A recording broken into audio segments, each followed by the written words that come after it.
ఈ కుర్రాడు బంగారపు రేకును సల్ఫ్యూటిక్ యాసిడ్లో ముంచుతాడు. అప్పుడు దీనిపై ఉన్న బంగారపు కోటింగ్ అంతా పోయి ఇనుప రేకుగా మారుతుంది. ఇదంతా చూసిన తర్వాత అక్కడే ఉన్న రిచ్ కుర్రాడికి కోపం వస్తుంది.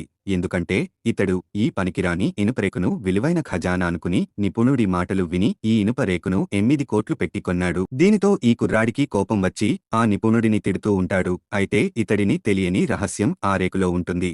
అప్పుడు ఈ కుర్రాడు ఆ రిచ్ కుర్రాడిని కావాలనే ఇనుప రేకును నువ్వే దాచుకుంటావా అని ఎటకారం చేస్తాడు. అయితే ఆ రిచ్ కుర్రాడికి కోపం వచ్చి ఆ ఇనుప రేకుని ఈ కుర్రాడికి ఇచ్చేస్తాడు.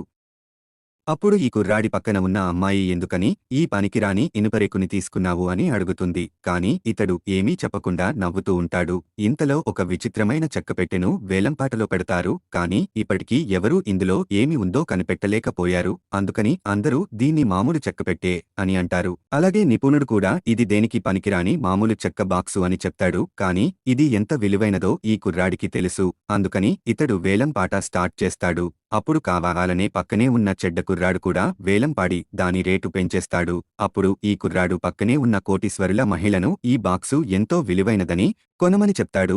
అప్పుడు వీళ్లు 2 కోట్లు ఇచ్చి ఆ వేలంపాట గెలుస్తారు. పనికిరాని పెట్టెకి 2 కోట్ల అంటూ చెడ్డ కుర్రాడు నవ్వుతూ ఉంటాడు. కాని ఈ కుర్రాడు ఎవరి మాటలు పట్టించుకోకుండా తిన్నంగా ఆ బాక్సు దగ్గరికి వెళ్తాడు. ఆ తర్వాత ఇతడు తన దగ్గర ఉన్న ఆ ఇనుపరేకుని ఆ బాక్సులో పెట్టి ఆ చెక్కపెట్టెను గట్టిగా కొట్టగా ఆ పెట్టె ఓపెన్ అయి అందులో పూర్వకాలం రాజుల కాలం నాటి అపురూప ఖడ్గములు ఉంటాయి. మరిన్ని స్టోరీలు కోసం వీడియో లైక్ చేసి ఛానల్ సబ్స్క్రైబ్ చేసుకోండి.